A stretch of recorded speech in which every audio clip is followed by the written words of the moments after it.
আসসালামু আলাইকুম।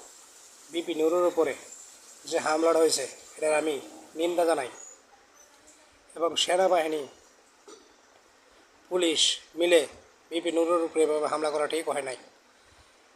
বিপি নূর জুলাই আন্দোলনের 4 নম্বর হবে আমার খুব ধারণা। তবে যেখানে হামলাটা হয়েছে এখানে জাতীয় পার্টির কোনো অফিস নাই, এখানেও বিপি নুরের অফিস।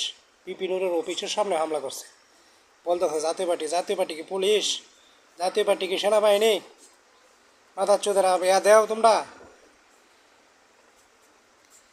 আরেকটা দেখলাম জাহাঙ্গীর উপদেষ্টার স্বরাষ্ট্রমন্ত্রী মনে হয়, এই কাঙ্কির বলার ভিডিও কল দেখলাম বিপি নুরের পিড়াইবার জন্য। সে বলতেছে নাহলে তার চাকরি হারাবে।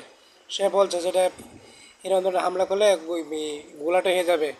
এরপরেও বলতেছে এটা আমি বুঝাম, তুমি আমার থেকে বেশি বুঝো, তোমার চাকরি বাঁচাও।